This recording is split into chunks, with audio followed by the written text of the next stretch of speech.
Tiger, Imran and all. So,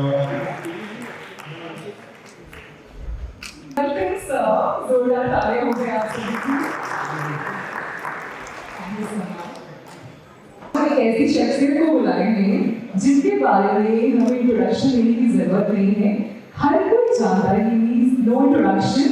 और जैसा कि मैं खुद भी एक मीडिया स्टूडेंट हूँ और बचपन से ही हम लोग को एक चीज देखना था प्राइम न्यूज चैनल पे, Sumit Awasthi sir, senior journalist, NDTV and news maker. जोरदार तालियां हो जाए आप सभी की।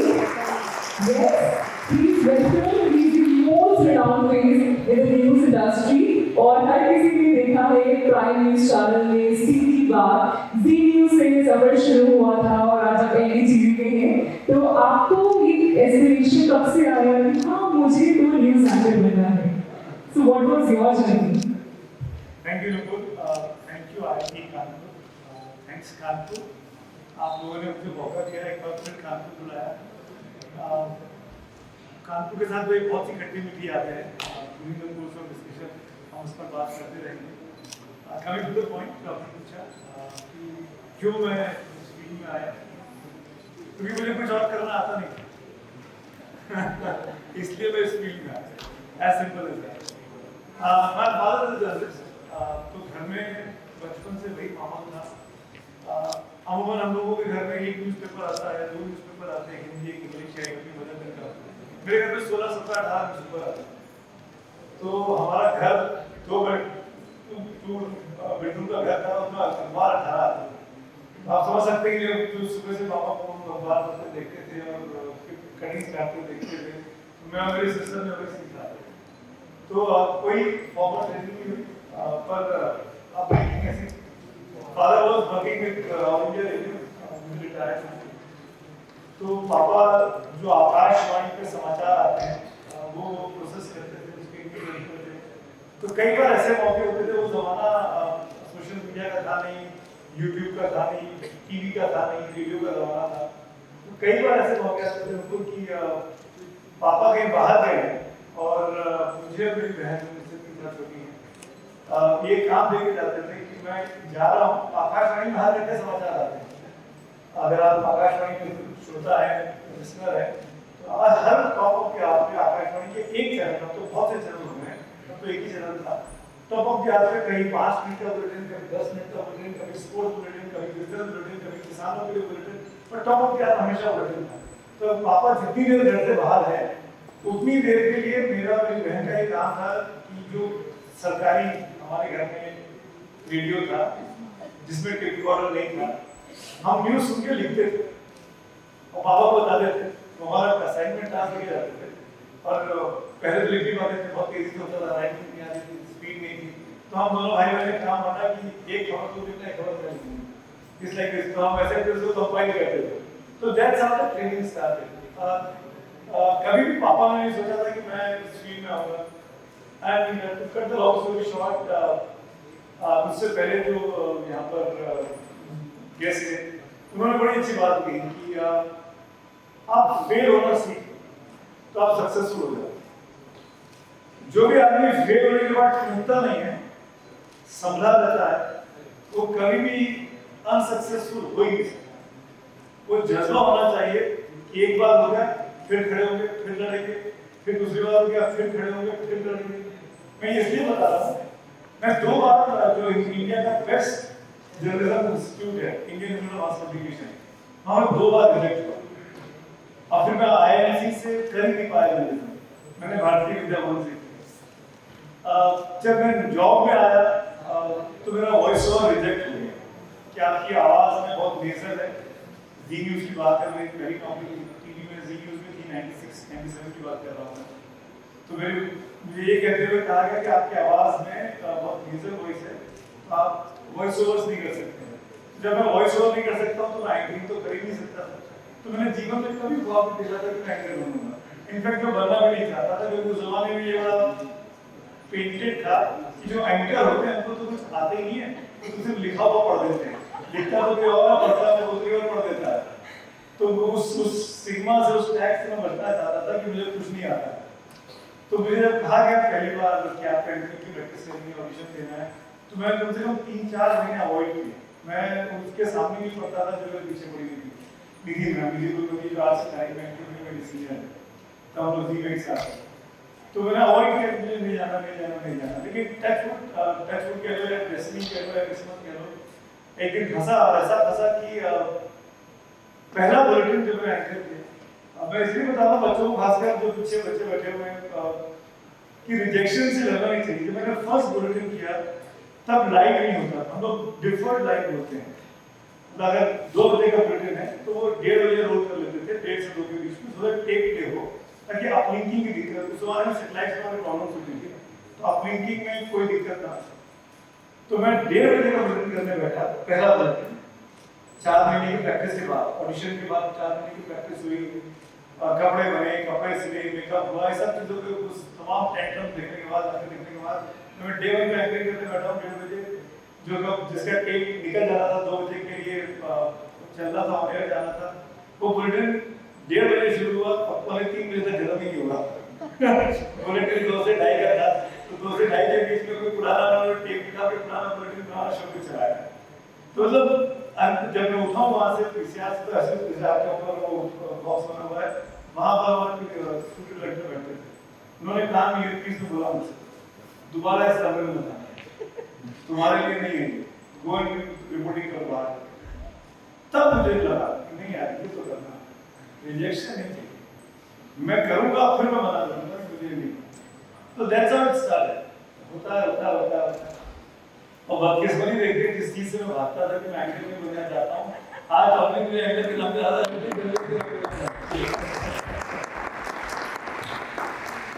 सर ने बिल्कुल की सच बात कही है। मुझे बचपन से ही मीडिया स्टडीज नहीं करना था, और फिर मैं मीडिया स्टडीज करने के लिए गई और मैं प्रॉपर भी अपनी कॉलेज गई, और फिर हाल में एज एन एंकर अपॉइंट भी हो गई हूँ। और मैंने देखा है, ना जाने कॉलेजों में कितने लोगों का सपना होता है एक न्यूज एंकर बनने का, और हमने हमेशा देखा है स्क्रीन में सुमित अवस्थी सर का नाम। और मैं चाहूंगी सर, आप यादों के पिटारों में से ऐसा किस्सा हमें सुनाए जिसका आपके मन पे गहरा प्रभाव रहा है और आपको उस न्यूज को कवर करने में बहुत अच्छा लगा। अब करीब 25-27-28 साल का करियर हो गया है। अब कई सारी घटनाएं हैं, अगर मैं 2-4-5 घटनाएं जो मुझे इंस्टेंटली याद रहती हैं। पहली घटना ये कि जब मैं पहली बार, नाम नहीं लूँगा, इस ओपन फ्लोर में नहीं लूँगा, एक डिप्लोमेट फॉरेन कंट्री के एम्बेसडर का इंटरव्यू करने गया था। स्टार्टिंग डेज की बात है, मैं 1999 के बाद करना।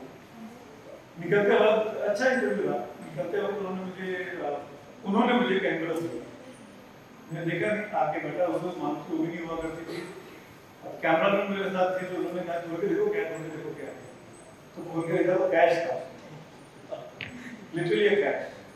तब तक हम लोग निकल गए थे वैसे से बाहर, चाणक्यपुरी के आगे से नोएडा की तरफ आगे बढ़ते। जिनको नहीं पता तो बता दूं, चाणक्यपुरी में सारी बसेस हैं मोरलेस दिल्ली में, और नोएडा में अधिकतर न्यूज़ चैनल के दफ्तर जो है वो फिल्म सिटी में। तो मैं चल चुका था, रास्ते में था, उसको अपडेट करना जरूरी था। पहले ऑफिस आया, वो लिफाफा रखा हुआ था, प्रेशर था दिमाग में क्या करना। अपने बॉस को बताया, जो सीनियर है रिपोर्टिंग मैनेजर, उन्होंने मुझे कहा रख ले, मुझे कहा इस वक्त क्या रख ले। मन नहीं माना, खुशी भी थी, लालच भी था, लोभ भी था, और ठीक ठाक पैसा। और पहली बार पैसा ऐसे कैश में नहीं निकाला। घर पहुंचा, मेरे आइडिया मेरे पिताजी, उनसे मैं छुपा देता हूँ, उनको आगे दिखाया कि पापा ये क्या था, ये मिला क्या ऐसे पैसा है क्या? हाँ,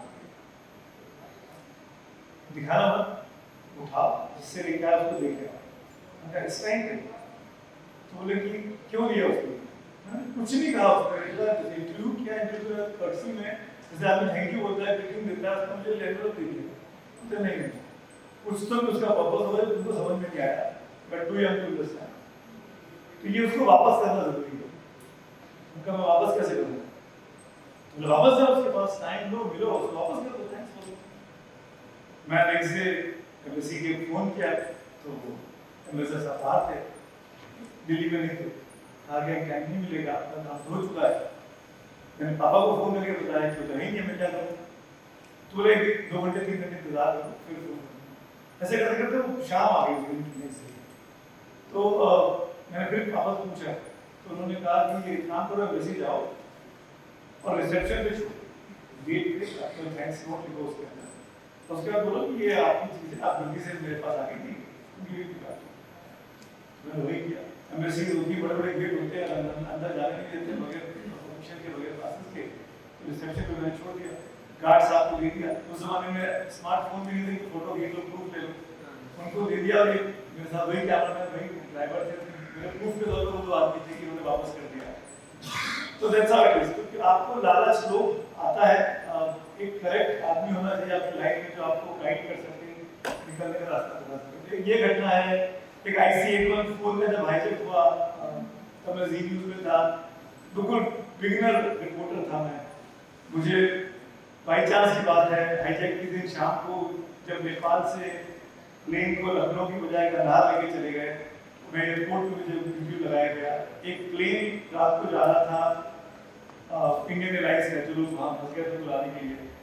तो मैंने अपने ऑफिस में तो वॉकी टॉकी हो गई थी, वॉकी टॉकी में अपने बॉस को बोला कि एक प्लेन जा रहा है, लोगों को लेके आएगा जो वहाँ फंसे हुए, तो बैठ जाए उसके अंदर। उनका क्या, तो बैठ जाए उसके अंदर, मतलब टिकट नहीं है, पैसा नहीं है, कुछ नहीं है, मैं तो एयरपोर्ट में ऐसे खड़ा हूँ, तो तू बैठ जाए, किसी तरह जुगाड़ से बैठ जाए। तो हम उस प्लेन में बगैर किसी चेंज के, बगैर किसी पैसे के, बगैर किसी पासपोर्ट के, बगैर किसी वीजा के घुस गए। और जैसे हम बस में चलते हैं वैसे हम प्लेन में चले गए दिल्ली के पालम एयरपोर्ट से नेपाल के काठमांडू के त्रिभुवन एयरपोर्ट। और कोई कपड़ा नहीं, कोई कुछ नहीं, सिर्फ एक कैमरामैन, मैं और बस अब 2 टीम, 2 नहीं 3 टीम, 2 कैमरे साथ रहते थे, एक उसके बाद पर्सनल टीम था। और हमने वहाँ 5-6 दिन बिताए। 23 या 24 तारीख दिसंबर को गए थे, हम 28 तारीख को लौट गए। तो वो कवरेज किया। पार्लियामेंट में अटैक हुआ, बाई चांस की बात है, मैं बदनसीब था, मेरे सामने गोलियां चल रही थी, मैंने देखा जब कुछ हुआ, वो खबर ब्रेक थी, चैनल्स लग गए, फोन नहीं काम कर रहे थे, तो कैसे उस सिचुएशन में अपनी खबर पहुंचानी है, उस पर काम किया। तो ऐसे बहुत सी चीजें हैं, मतलब स्टोरीज एंडलेस, लेकिन कुछ चीजें याद रह जाती हैं। कल्पना चावला वाला इंसिडेंट हुआ, कल्पना चावला लौट रही थी कोलंबस से वापस स्पेस शटल से, और मैं एंकर बन चुका था उन दिनों में, आज तक मैं जाता हूँ, और लोगों ने माहौल बना दिया था कि भारत की बेटी लौट रही है, और बहुत बड़ा, जैसे इससे अभी दिनेश फोगाट के साथ हुआ कि रात को वो जीती और सुबह हम लोग माहौल में थे कि अब इंडिया गोल्ड लेके आएगा, और उल्टा हो गया। कल्पना चावला स्पेस क्राफ्ट का क्रैश किया, कम बैक, और पूरा माहौल जो स्क्रीन में था वो जुबिलेशन का था, त्योहार का था, उनके घर पे, उनके हरियाणा में, उनके गाँव में, वो भी वैसे खड़ी हुई थी, पेरेंट्स साथ में थे, आई वाज एंकरिंग पूरा फुल इंतजार के साथ। और वो जैसे जैसे वो न्यूज आती गई कि नहीं उनका पटा कितना क्रैश दिखा, स्पेस क्राफ्ट का, कि वो टूट रहा है, बिखर रहा है, and it was showing on my face that loss something my personal, मेरा दोस्त चला गया मेरे जीवन से, कोई मेरे साथ था नहीं चला। तो ये चीजें कोई सिखाता नहीं है, ये अपॉर्चुनिटीज अपने आप आओ करती हैं आपके पास, एंड इतना प्रेजेंस ऑफ माइंड था कि बचे रहे। और आज ये मौका मिला कि 27-28 साल के बाद भी इस काजल की कोठरी, जिसको मैं बोलता हूँ जर्नलिज्म को, ये काजल की कोठरी है, और कोशिश करता हूँ कि काजल का दाग नाम में बन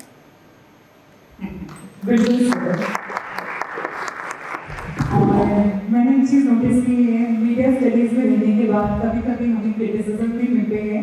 सो how do you accept the situation and criticism? That's very important. Because आप जर्नलिज्म के स्टूडेंट हैं, और ऐसे अगर कोई भी इस हॉल में बच्चा हो या यंगस्टर हो जो आगे जाके जर्नलिज्म को परसू करना चाहता हो, करियर, तो 2-3 चीजें जो मेरे जीवन का उपयोग मंत्र शायद आपके काम है, और जरूरी नहीं क्या है ना, तो उसको रिजेक्ट भी कर दीजिएगा। जो चीज मेरे साथ हिट हुई वो आपके साथ हिट हो, जरूरी नहीं। पहली चीज, ना बोलना आना चाहिए। You should know when to say no. You must know. ये मैं नहीं करूँगा, ये मैं नहीं कर सकता, ये मेरी कैपेबिलिटी में नहीं आता, ये मेरी एबिलिटी नहीं है, ये मेरी एक्सपर्टीज नहीं है। फॉर एग्जाम्पल, अगर कोई मुझे आज बोले कि आपको पिंक पेपर के लिए, इकोनॉमिक टाइम्स के लिए कोई इकोनॉमिक रिफॉर्म्स पर स्टोरी लिखनी है, तो मुझे बहुत टाइम लगता है। It's not my job. अगर कोई मुझे बोले कि साइंटिफिक रिसर्च पे काम करना है तो दोनों का साइंस स्टूडेंट पर वो मेरे बस की बात नहीं है। मैं अपने दोस्तों की अपने फ्रेंड्स की मदद लेता हूँ, उनसे पूछ के कोशिश करता हूँ कि मैं कर सकूँ। तो जो चीज़ नहीं आती है उसमें मैं नहीं घुसना चाहता, क्योंकि मैं जानता हूँ कि मैं इंसाफ नहीं कर पाऊंगा उस चीज़ के साथ। तो अगर हम ना बोलना जानते हैं, अगर हम ये कहना जानते हैं कि हमको ये नहीं करना है, तो बहुत अच्छी बात है। अगर हम करेंगे तो क्रिटिसिज्म होगा। जो आपका सवाल है कि अगर क्रिटिसिज्म होगा तो क्या करना चाहिए, बहुत ही पॉजिटिव वे में लेना चाहिए, क्योंकि अगर क्रिटिक्स नहीं होंगे लाइफ में तो हम कभी अपने आप को करेक्ट नहीं कर सकते। हम सब हवा में उड़ने लगेंगे। हम अपने सबसे बड़ी दिक्कत ये है, खासकर टीवी प्रोफेशनल्स के साथ इलेक्ट्रॉनिक मीडिया में काम करते हैं, कि हमको लगता है कि हम स्टार बन गए। हम नहीं है, हम शाहरुख खान नहीं है। मैं सुमित अवस्थी को जमीन पर रहता हूँ और जमीन पे ही रहना चाहता हूँ, और ये जमीन से जोड़ के रहना मुझे आप लोगों के पास पहुंचाता है, दर्शक के पास पहुंचाता है। क्योंकि अगर मैं उनके पास नहीं जाऊंगा, उनकी समस्याएं, उनकी बातों को इम्पोर्टेंस नहीं दूंगा, उसको नहीं दिखा पाऊंगा, तो फिर सुमित अवस्थी का भारत बीमारी शाहरुख खान काम नहीं कर सकते। ये प्रिविलेज मेरे पास है, ये काम अमिताभ बच्चन नहीं कर सकते, प्रिविलेज मेरे पास है कि मैं आपके पास आके आपके जैसा बन सकता हूँ, और मैं इस तरह बात उनसे भी सवाल पूछ सकता हूँ कि आप निश्चित क्यों। तो I am the lucky breed, they are not. Very true sir. कहीं ना कहीं हमें एक्सेप्ट करना पड़ेगा क्रिटिसिज्म को भी, सिचुएशन को भी, और इसी तरीके से हमारी लाइफ का बहाव चलता रहेगा। और इस तरह ये भी जानना चाहूँगी आपसे कि आप किस तरीके से ब्रेकिंग न्यूज़ को हैंडल करते हैं। अचानक से कभी सेट में कोई न्यूज़ आ गई और वो शहर में एकदम छलछली बच गई है, तो आप कैसे उसकी स्टार्टिंग करते हैं? हम टीवी एंकर्स के साथ, खासकर जो न्यूज़ एंकर्स है, उनके लिए ब्रेकिंग न्यूज़ है ना, वो एड्रेनलिन रश देता है।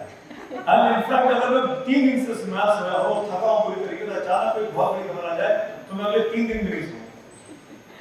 वो हमारी संजीवनी बूटी है। मतलब सॉरी टू से दिस कि हम इस तरह की खबरों के पीछे पागल रहते हैं, पर क्या करें, हमारी अपब्रिंगिंग की वैसी है, हमारी ट्रेनिंग की वैसी है। हमको स्कूल में वही पढ़ाया जाता है, जैसे कि आप बोल रहे थे कि कुआं आ जाए पानी के पास, तो हमको ये पढ़ाया जाता है कि यार कुत्ता काट ले, आदमी काट ले कुत्ते को, सॉरी, जब आदमी कुत्ते को काटेगा तो वही खबर होगी, कुत्ता तो आदमी को काटेगा ही काटेगा। तो लेकिन जब आदमी कुत्ते को काटेगा तो खबर होगी। जनरल स्कूल में बड़ा फेमस मुहावरा है, बड़ा उससे पढ़ाया जाता है फाइंड आउट टू कॉलेज के अलावा, कि जब कुत्ता काटे इंसान को तो कोई खबर नहीं, जब इंसान कुत्ते को काट ले तब खबर होती है। तो जब इस तरह की उपरांत चीजें आती हैं या बड़ी खबरें आती हैं, तो अपने आप ना थकते हैं, ना सोते हैं, ना कुछ होता है। मुझे इसलिए याद है बॉम्बे में जब अटैक हुआ 26/11 वाला, हम कितने एंकर्स, कितने रिपोर्टर्स थे जो 5-5-6 जब तक वो चलता रहा घर नहीं, कोई बॉम्बे भाग गया स्टूडियो से, कोई स्टूडियो में लगातार 5 दिन तक है, कोई वहीं सो रहा है। ऐसे बॉम्बे में जब फ्लड आई थी 26 जुलाई को 2006 या 2005 की बात है, तब लोग सोए नहीं थे, तब लोग ऑफिस में, मजबूरी भी थी कि आप घर नहीं जा सकते थे, बॉम्बे पूरा फ्लडेड था। तो वो इस तरह की खबरें, तो इस तरह की जब चीजें आती हैं, जब मनमोहन सिंह ने पार्लियामेंट में न्यूक्लियर डील वाला लॉ पेश कराया 2008 या 2009 में, तो उस वक्त जो सांसदों के व्यक्तिगत का मामला सामने आया, फिर एमपी ने जाके लोकसभा में कैश की गड्डियां दिखाई कि हमको अप्रोच किया गया खरीदने के लिए। ये सब ऐसी घटनाएं रोज नहीं होती, ये जब होती है तो अपने आप में अनोखी होती है, फिर आप उसको एंजॉय करते हो। एंजॉय इन द सेंस कि यार ये हमारे सामने घट रहा है। फॉर एग्जांपल विनेश फोगाट, मैं विनेश फोगाट का बात नहीं आ पा रहा हूँ, वो इसलिए कि भाई 3 बाउट एक दिन में जीत ली और आपको लग रहा था वर्ल्ड नंबर 1 को हरा दिया, और फर्स्ट बाउट में और प्री क्वार्टर फाइनल में जो जापान की रेसलर थी, और वो उसको आज तक कोई नहीं हरा पाया। 82 बाउट उसको लगातार जीत के आ रही थी, और उसके साथ प्री क्वार्टर फाइनल में विनेश फोगाट वो जो 53 किलो कैटेगरी में खेलती है, वो 50 में खेल रही थी, क्योंकि 53 किलो क्वालीफाई नहीं कर पाई थी। और 50 किलो कैटेगरी में अपना वजन उन्होंने 55-56 किलो की वो है, वो 5-6 किलो वेट कम किया, पिछले 5-6 महीनों से उसी वेट में खेल रही थी, अपनी बॉडी के साथ कितना टॉर्चर किया, और फिर जाके वर्ल्ड नंबर 1 को पहले बाउट में हरा दिया। तो आपके एस्पिरेशन जगे ना, उम्मीदें जगी कि नहीं ये तो बहुत बड़ा होने वाला है। फिर अगला मैच जीता, फिर सेमीफाइनल जीता, फिर तो लगा कि कल गोल्ड हमारा है, क्योंकि जिससे मैच होने वाला था उसको हरा चुकी थी पहले क्लास में। तो ट्रैक रिकॉर्ड में तो दिख रहा था कि तो गोल्ड है, और सुबह 11 बजे खबर आई कि 100 ग्राम, और वो 100 ग्राम 140 करोड़ का भाई, वो 100 ग्राम कितना भारी होता है वो 140 करोड़ तो उस दिन पूरा था। कि 100 करोड़ वाकई में बहुत है। हम ये सोच ही नहीं सकते थे ऐसा हो सकता है। तो ये सब चीजें अनहोनी है, ये सब चीजें अनयूजुअल है, ये सब चीजें रोज नहीं होती। तो जब ऐसी ब्रेकिंग न्यूज आती है ना लोग को, जो मैं बताते बहुत एक्साइटेड होता हूँ। मैं कह रहा कि कैमरा सामने होता तो मैं और 5 साल कनेक्शन देता। बट दैट्स तो ये एवरी मैच देता है, आपको मजा आता है इसमें। और ऐसा तो लग रहा था कि चलता रहे। जैसा कि हम सभी जानते हैं, हार जीत जिंदगी का एक हिस्सा है। तो आपके जीवन में भी ऐसा पल आया होगा जब लगा होगा अब तो मुझसे कुछ नहीं हो पाएगा, नाउ इट्स अ दी। तो ऐसा कौन सा लो मोमेंट आपको फील हुआ और आपने कैसे उससे ओवरकम हुआ, प्लीज हमारे ऑडियंस को बताएं। लो मोमेंट्स तो आते रहते हैं, ऐसा नहीं कि हमेशा अच्छे होता है। Professionally competition, cut shot competition, cut मतलब एक चीज जो है आपको तौली नापी जाए। सोशल मीडिया का दौर है, तुरंत रिएक्शंस आते हैं। अगर ये लाइक करेगा 16 होगा तो कोई बड़ी बात नहीं। जब मैं लोग के नाम पर 50 गालियां मुझे पड़ चुकी होती, तो वो 50 गालियां मैं पढ़ता जरूर हूँ, जवाब नहीं देता। मैं ये सीखा हूँ अनुभव से कि आप सोशल मीडिया पे रिएक्शंस है उनसे एंगेज करने की जरूरत नहीं है, पर उससे सीखना जरूर कि वो क्यों ऐसा लिख रहा है।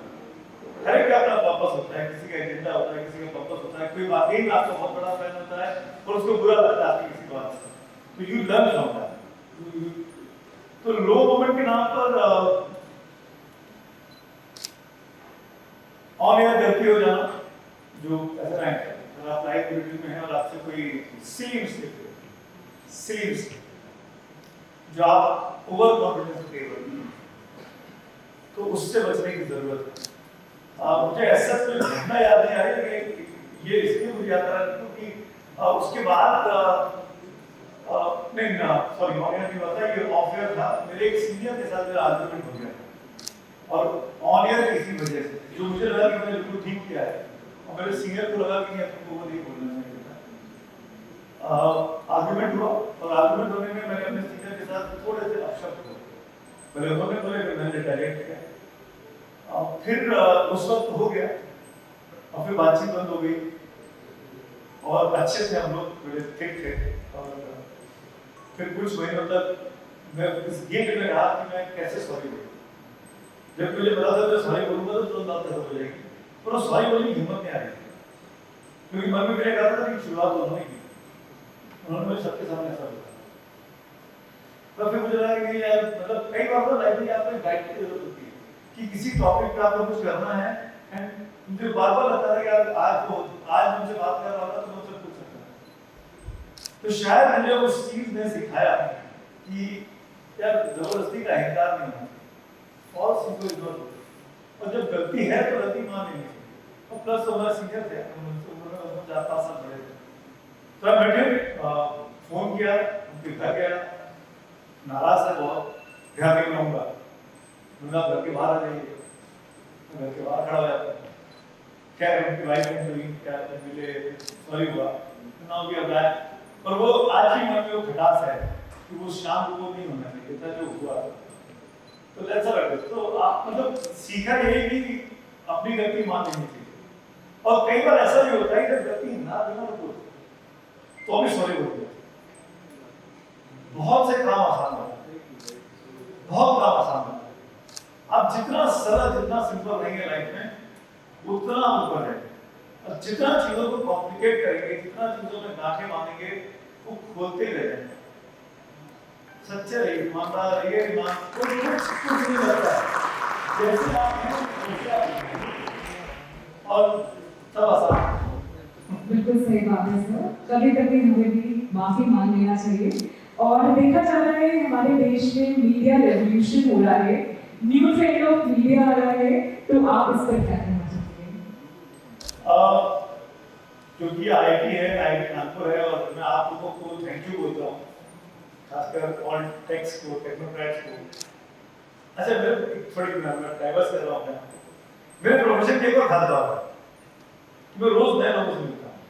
यू वोंट बिलीव पिछले 2 दिनों से मैं डॉक्टर्स के साथ, जो डॉक्टर्स प्रोटेस्ट कर रहे हैं कोलकाता की उस बच्ची के साथ जो हुआ, मैं 2 दिनों से लगातार दिल्ली में, तब तो मैं पूरा शो किया, मेरे शो में अच्छे डॉक्टर बैठे जिसमें 3-4 रेस्टोरेंट थे, 18-20 इस टाइम पे डॉक्टर हैं, दिल्ली के, नोएडा के। तो उनसे सीखा, और सब most of them Kanpur KGMC के थे। मुझे बाद में पता लगा शो से निकलने के बाद कि आप कहाँ के पास आउट हैं, तो केजीएमसी के ज्यादातर उसमें से 5-6 लोग ऐसे निकल आए थे जो केजीएमसी के पास आउट थे, इस साल पहले 22 साल। तो मैं कह रहा हूँ कि अगर मैं डॉक्टर्स के बीच में था, आज मैं आपके बीच में हूँ, तमाम टेक्नोक्रेट्स बैठे हुए हैं। जब इंडिया मैच जीतती है तो मैं खिलाड़ियों के बीच में होता हूँ। तो ये मेरे प्रोफेशन का सबसे बड़ा हाई पॉइंट है कि मैं तरह तरह के लोगों से मिलता हूँ, तरह तरह के लोगों से मिलता हूँ, और मुझे मिलने के लिए इंतजार नहीं करना। मुझे समझ में लगता है ये एक बहुत बड़ा प्लस पॉइंट है। बीइंग अ जर्नलिस्ट वो प्रिविलेज है मेरे पास, पर उस प्रिविलेज का मिसयूज नहीं करना।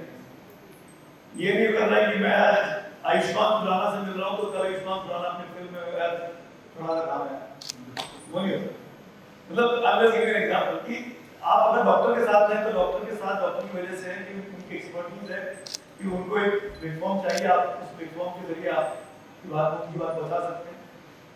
तो क्या पूछा इस बात को ये नहीं करते कि बातें करना आता हूं तो भूल जाता हूं। आज के ज़माने में चुनौतियां मीडिया रेवोल्यूशन सबसे बड़ा रेवोल्यूशन तो आप जो टेक्नोक्रेट्स हैं जो मुझे देख रहे हैं उनकी वजह से हमारी नौकरी में आ गया है, और वो है एआई आर्टिफिशियल इंटेलिजेंस। पर मुझे डर नहीं है, मैं इसलिए कह रहा हूँ मैंने इस 25 साल में बहुत कुछ देखा। जब कंप्यूटर आया था यूट्यूब में, हम भी सबसे प्रोटेस्ट करते थे कि नहीं कंप्यूटर को कैसे लिखेंगे, सबको टाइपिंग सीखनी पड़ेगी, हम तो हाथ से लिखने वाले आदमी हैं, पेन से लिखने वाले। और आज कंप्यूटर भी चल रहा है, फोन भी चल रहा है, आप सब कुछ कर रहे हैं, सीख गए ना, कुछ नहीं हो। नौकरियां भी चल रही हैं, न्यूज़पेपर भी चल रहे हैं, न्यूज़ चैनल भी चल रहे हैं, अब तो वेब पेपर्स कितने आ गए हैं, हर आदमी के पास, हर एवरीबॉडी इज जर्नलिस्ट ना, सबके पास स्मार्टफोन है। तो टेक्नोलॉजी सबसे बड़ा चैलेंज है खुद, और पर इससे सीखने की जरूरत है। मैं इसलिए कहता हूँ कि टेक्नोलॉजी से ना बड़ा फायदा भी हुआ। आज से 25 साल पहले का या 30 साल 1983 वर्ल्ड कप का फुटेज देखिए आप, और अभी हमने जो वर्ल्ड कप जीता तो उन्होंने वाला उसका फुटेज देखिए आप। ग्राफिक्स ने रिवॉल्यूशन ला दिया, कैमरा प्लेसमेंट ने रिवॉल्यूशन लगा दिया। आप चैनल चेंज करके अपने पसंद का वॉइस ओवर सुन सकते हैं, कि हिंदी में सुनना है, कि मलयालम में सुनना है, कि तमिल में सुनना है, कि भोजपुरी में सुनना है। इट्स एवरीथिंग इज देयर, आपको कुछ नहीं करना। आप बोल रहे हो, आप नीचे ऑटो कैप्शन अपने आप आ रहा है, ट्रांसलेट हो, आप वो लैंग्वेज सेलेक्ट कर सकते हो। तो ये सब जो रिवॉल्यूशन आया है इसने बड़ी मदद की है एज ए व्यूअर। अगर मैं व्यूअर बात करूं तो इसने बहुत मदद की है कि आप दर्शक के कितना करीब जा रहे हैं, दर्शक को कितना पास देख रहे हैं। पर अगर आप इधर आ जाते हैं कि आप एक प्रोफेशनल हैं तो आपको लगता है ये काम तो कल बैठ के आके टाइप करता था, उसका क्या होगा। ये कैमरा तो सारे ऑटोमेटिक कैमरा लग रहे हैं न्यूज़रूम में, स्टूडियो में, और उसमें कोई कैमरा में पीछे खड़ा नहीं है। आप कमांड देते हैं कैमरे को, एक बटन दबाते हो, कैमरे अपने आप मूव कर जाते हैं, अपने आप जूम आउट कर जाते हैं। तो अब ये कैमरा का काम क्या होगा, ये काम कौन करेगा। तो थोड़ी सी चिंता वहां पर होती है कि टेक्नोलॉजी जो है जितना काम आसान कर रही है, आपको जितना व्यूअर के पास लेके जाने में, जितना कवरेज देखने में मजा आ रहा है, उतना क्या जो टेक्निकल लोग हैं उनकी नौकरियों में क्या होने वाला है, उनको कैसे अपने आप को एडॉप्ट करना है। पर मैं इस चीज में 100% विश्वास करता हूँ कि भगवान ने जो ये मानव नाम का एक कंप्यूटर बनाया है, इससे बेहतर कंप्यूटर कोई नहीं बना सकता। जो हमारे अंदर अडॉप्टेबिलिटी है वो किसी के अंदर नहीं। अभी तक जितने इन्वेंशंस हुए, चाहे वो स्कूटर का हो, चाहे वो कार का हो, चाहे वो प्लेन का हो, चाहे वो स्टीम इंजन हो, डीजल इंजन हो, वो मशीनें सोच नहीं सकती। एआई के साथ दिक्कत है कि एआई सोच सकता है, आप जैसे बिहेव करते हो वो वैसे बिहेव करता है, कर सकता है, वो रीड कर सकता है। तो ऐसे में ये चुनौती एज ए जर्नलिस्ट हम लोगों की है, ये चुनौती हम लोगों के ऊपर है कि हम कैसे उसको अडॉप्ट करें, हम कैसे अपनी बेस्ट ऑफ द नॉलेज में उस टेक्नोलॉजी को अपने फायदे की चीज बनाएं। ये हमको करना पड़ेगा, और ये मुझे ऐसा लगता है कि हम ये भी सीख जाएंगे। अभी बहुत नई चीजें आई हैं, तो मुझे खुद भी एक्सपर्ट नहीं हो सकता, मैं भी एआई से बहुत कुछ चीजें सीखने की कोशिश करता हूँ। पर हाँ, ऐसे फॉर्मूले हमारे पास आए हैं। आपके आईआईटी के दूसरे कैंपस के बच्चों ने मुझे अप्रोच किया था करीब 1 साल 1.5 साल पहले, ये कहते हुए कि सर आपके न्यूज़रूम में कितने लोग काम करते हैं। मतलब क्यों? बोला अगर आपके न्यूज़रूम में X लोग काम करते हैं तो मैं x माइनस 80% कर सकता हूँ, मैं क्या बात है मतलब आपको 20% की बहुत 80% की बहुत बच जाएगी आपको, मतलब अभी नहीं it's like this तो वो चीजें डराती हैं, चिंता में डालती हैं कि ये कैसे होगा। तो लाइक नुपुर को इस फील्ड में आना है, नुपुर का एंकर बनना है, पता लगा कि नुपुर के नाम पे क्या ही बैठा होगा, वो आजकल में नहीं कि सना नाम के कंप्यूटर पे ऐसा होता जा रहा है। लोगों को जर्नलिज्म में वो क्योंकि ना ये बहुत ही पैशनेट काम है और इसमें वो रिटर्न्स नहीं है जो बाकी प्रोफेशंस में है। स्टार्टअप खोली थी अभी आपने अच्छा बातें की, उसमें आप अपने लिए काम कर रहे हैं, अगर आपको 100 के बदले 50 मिलते हैं तो आप खुश हो जाते हैं, लेकिन अगर यहाँ 100 में से आप 200% भी काम करेंगे तो भी 50 मिलेंगे, कितने मिलेंगे आपको पता नहीं है, और कितने दिन मिलेंगे इसकी कोई गारंटी नहीं, 1 साल 2 साल 5 साल, किस दिन आपको अचानक बुला के थैंक यू बोल दिया जाए, ये सब हम देखें। तो ऐसे में जर्नलिज्म के लिए बच्चों को प्रेरित करना, बच्चों को लेकर आना सामने, ये हमारी जनरेशन के लिए बहुत इंपॉर्टेंट चीज़ है। अब मैं ये अक्सर कहता हूँ, अपनी कई जगह टॉक शो में बोला हो सकता है कुछ लोगों ने सुना हो, मैं उसको कानपुर के एग्जाम्पल में ढाल के बोलता हूँ, कानपुर के लोगों के तमाम कानपुरियों के बीच में, आई होप कि कुछ कानपुरियों के होंगे क्योंकि आई में हूँ तो ज़्यादातर लोग बाहर के ही होंगे, पर कानपुरियों के बीच में बोल रहा हूँ कि आप शाम को चाय पीने निकले, चाय की पटरी पर बैठे, रेडी पर बैठे, और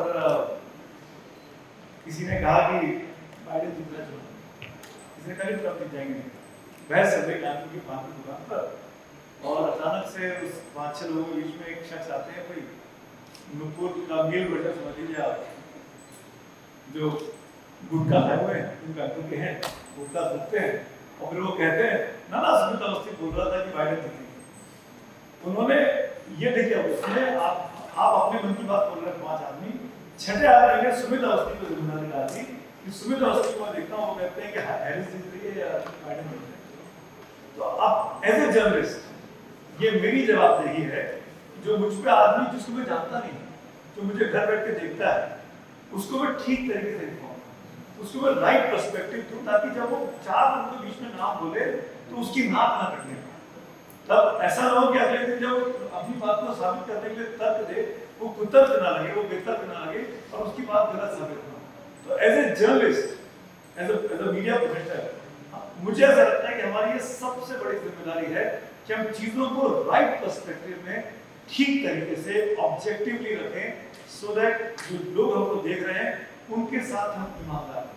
मैं फिर वही उसी बात को लौट रहा हूँ, जो मेरे जीवन का मूल मंत्र है कि जितना सरल, जितना सहज, जितना ओपन माइंडेड रहोगे, उतना ईमानदारी से आप काम करोगे, और ईमानदारी का कोई मुकाबला नहीं, कहीं कोई नहीं।